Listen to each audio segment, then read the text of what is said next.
전북 임실에 호국원이라는 곳이 있습니다.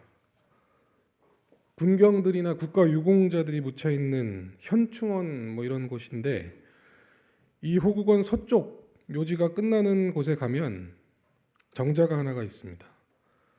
처연한 그런 묘지의 분위기와는 어울리지 않는 그런 모양새인데, 그 정자 뒤편에는 생뚱맞게도 부흥광산이라는 표지판 하나가 세워져 있습니다.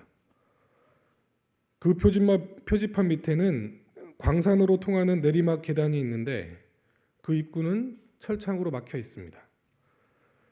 그 표지판에는 이런 내용의 문구가 적혀 있습니다.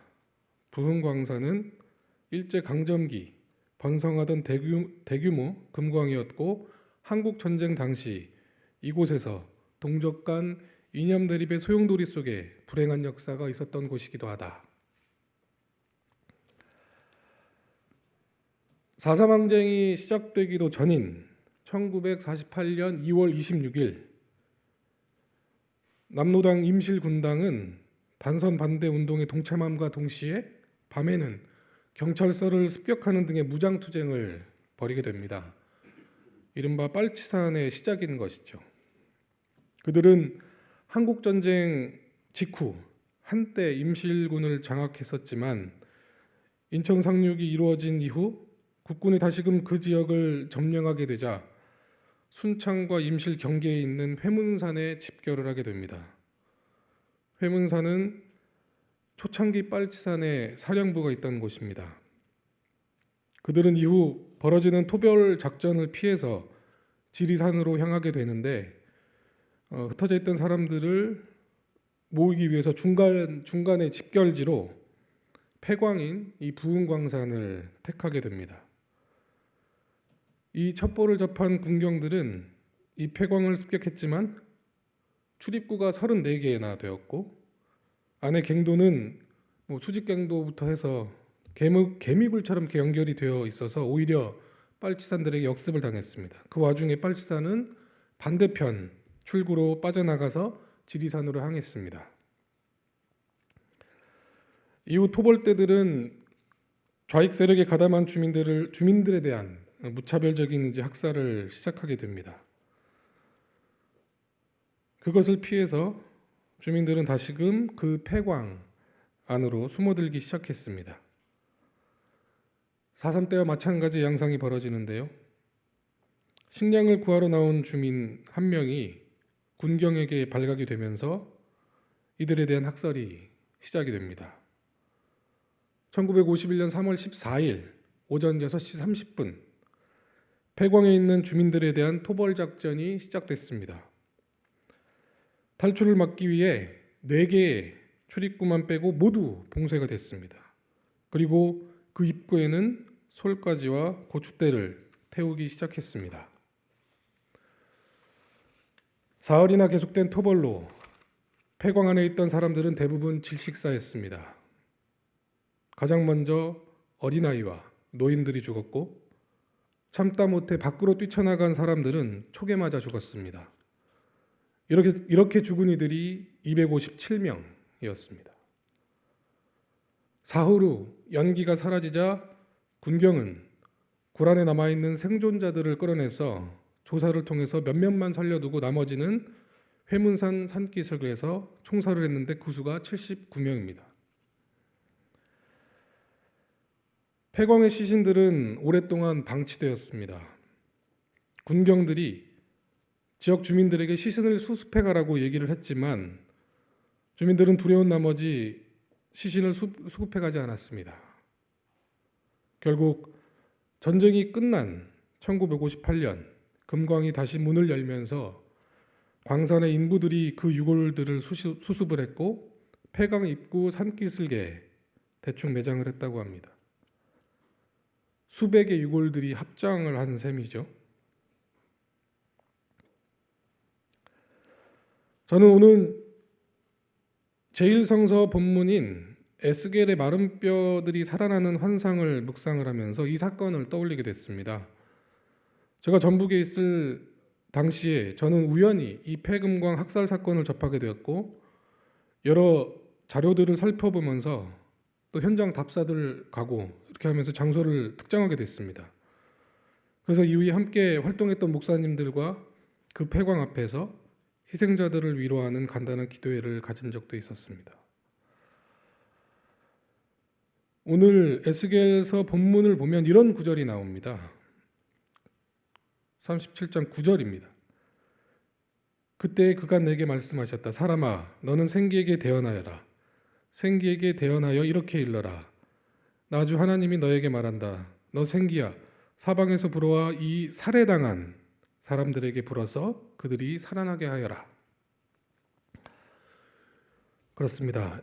에스겔이 목격한 이 마른 뼈들이 쌓여있는 이곳은 학살터입니다. 살해당한 이들의 유골, 그 누구도 수습하지 않아서 뼈들은 뒤섞이고 세월은 지나서 다 말라버렸습니다.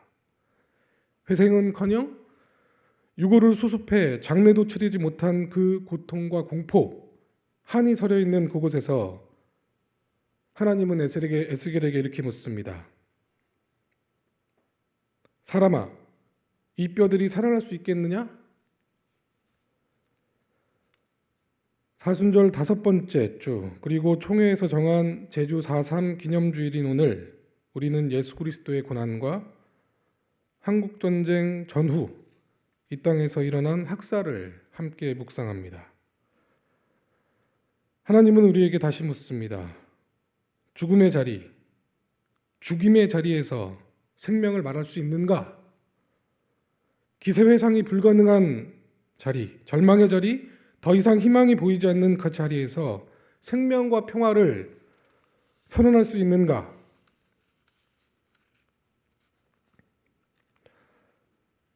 한원구 교수는 전쟁과 학살로 점철된 이 한국 현대사의 밑바닥의 그 현장을 사진 한 장으로 표현을 했습니다. 녹슨 철모에 난 구멍 사이로 꽃이 하나 핀 이제 그런 사진인데요. 이것은 무엇을 의미합니까? 역사의 밑바닥이죠. 죽음의 자리, 학살의 자리, 더 이상 희망과 회생을 생각할 수 없는 그런 절망의 상황을 상징합니다. 그러한 학살과 고통, 한 맺힌 그 절망의 자리에서 생명과 다시 삶을 말하는 게 과연 가당키다 한 얘기인가? 에스겔이 목격한 이 마른 뼈들이 부활하는 사건은 이 땅 한반도의 지난 100년의 역사를 상징하고 있습니다. 왜냐하면 마른 뼈들의 생기가 돌아 힘줄이 뻗치고 살이 오르고 살 위에 살갗이 덮여 마침내 엄청난 수의 군대가 되는 사건은 바로 바빌론에 의해 멸망당한 유대 백성들의 부활을 상징하기 때문입니다. 동학농민전쟁으로부터 지금까지 평등을 이야기하고 혁명을 꿈꿔왔던 집단과 그에 동조했던 수백만의 생명이 죽임을 당해왔습니다. 마른 뼈들밖에 남지 않은 그 학살의 장소에서, 짐승의 장소에서부터 우리는 지금 여기까지 온 것입니다. 우리의 역사를 비춰보아 에스겔의 환상은 그저 환상이 아니라 이 땅의 민중들이 일궈온 살아있는 역사라는 사실을 우리가 깨닫게 됩니다. 물론 우리의 역사가 다 아름다운 것만은 아닙니다. 다만 생명과 평화, 정의의 길로 가는 그 노정, 그 얼음에 있을 것입니다.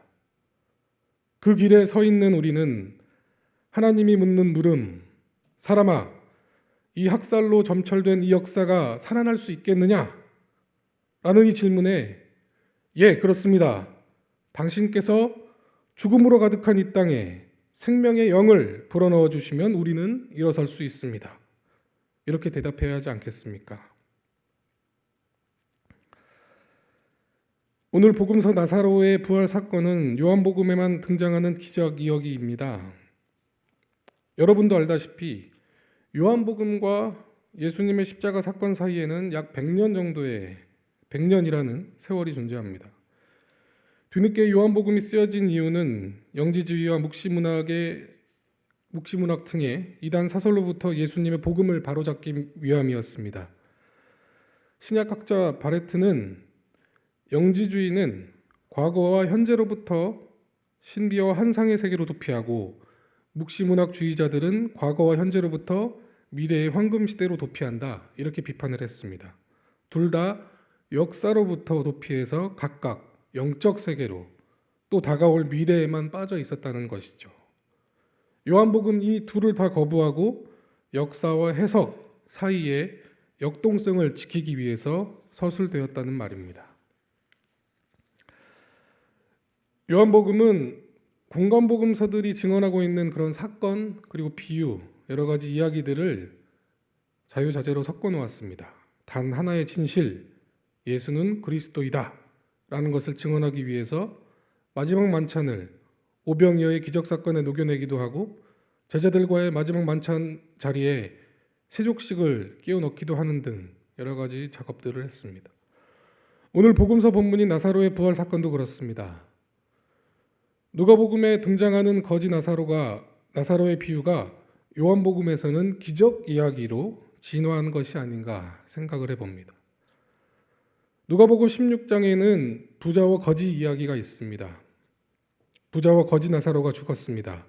지옥에서 고통당하고 있는 부자가 눈을 들어서 보니까 멀리 아브라함 품에 안겨있는 거지 나사로가 보입니다.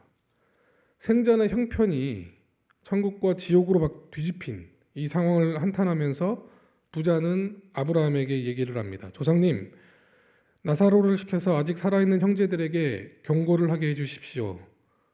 그래서 그들만은 이곳에 오지 않도록 해주십시오. 그러나 아브라함은 이렇게 대답을 합니다. 누가복음 16장 29절 그리고 31절에 있는 말씀입니다. 그들에게는 모세와 예언자들이 있으니 그들의 말을 들어야 한다. 그들 말을 듣지 않는다면 죽은 사람들 가운데서 누가 살아난다고 해도 그들은 믿지 않을 것이다. 오늘 복음서 본문을 보면 방금 읽은 그 누가복음과 암시적으로 병행이 되는 구절이 있습니다. 요한복음 11장 42절입니다. 아버지께서는 언제나 내 말을 들어주신다는 것을 압니다. 그런데도 이렇게 말씀을 드리는 것은 둘러선 무리를 위해서입니다. 그들로 하여금 아버지께서 나를 보내신 것을 믿게 하려는 것입니다. 누가복음에 등장하는 그들은 모세와 예언자들의 가르침을 듣지 않았습니다. 그런 그들은 죽은 자가 부활한다고 해도 믿지 않을 것이라고 아브라함은 그들의 불신을 고발합니다. 그리고 요한복음의 나사로의 부활 사건에서 예수는 불신에 찬 그들에게 아버지께서 나를 보내신 것을 믿게 하려고, 즉 예수는 자신이 그리스도라는 것을 입증해 보이려고 죽은 나사로를 살리려고 하나님께 간청한 것이죠. 역설적이게도 나사로의 부활 사건으로 인해 예수는 자신을 죽이려고 하는 그 음모에 빠지게 됩니다. 공관복음서들은 예수가 십자가에 달리게 된 결정적인 사건을 성전 정화 사건이라고 본다면, 요한복음은 나사로를 살린 사건으로 보는 것이죠. 생명을 살리고 죽음의 길로 드는 역설적인 십자가 사건이 보이게 됩니다.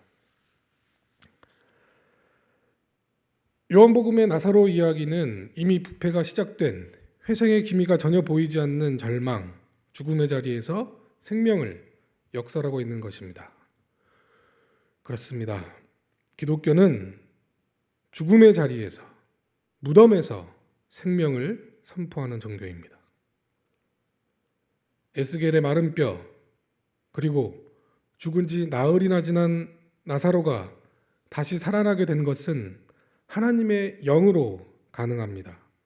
에스겔서는 마른 뼈들이 서로 이어지고 살갗이 덮이고 엄청난 수의 사람들로 다시 살아나는 그 마지막 공정에 하나님의 숨결, 루아흐라고 하는 생기를 배치합니다.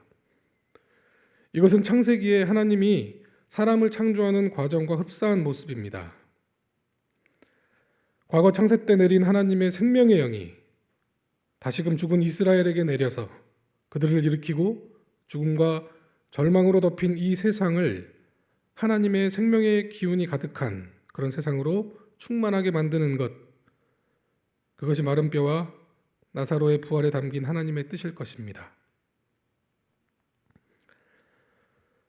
죽음과 절망으로 상징되는 무덤에서 우리가 선택해야 할 것은 하나님의 영에 속한 생명과 평화라고 로마서는 증언합니다. 오늘 로마서 본문에서는 육신과 생명을 대비해 놓고 있습니다. 육에 속한 것은 죽음이고 하나님께 품은 적대감이고 결국은 그러한 육신은 죄로 인해서 사망에 이른다고 말합니다.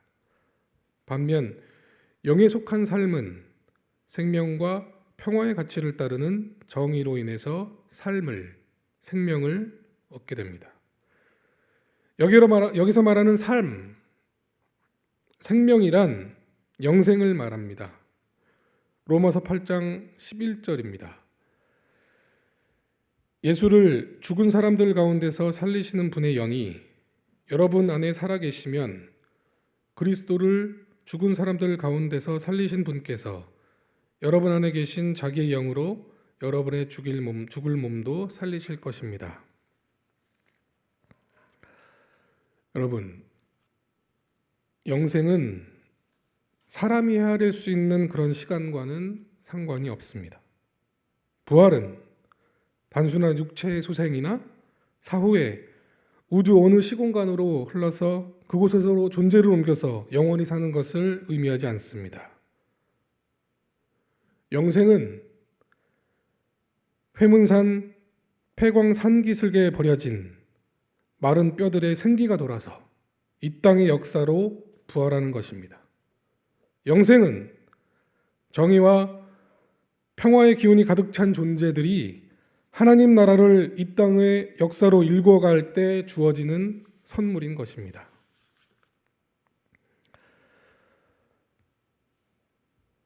코로나 감염병으로 인해 많은 사람들이 힘든 가운데 있습니다만 언제나 그렇듯 봄은 우리 곁에 다가왔습니다.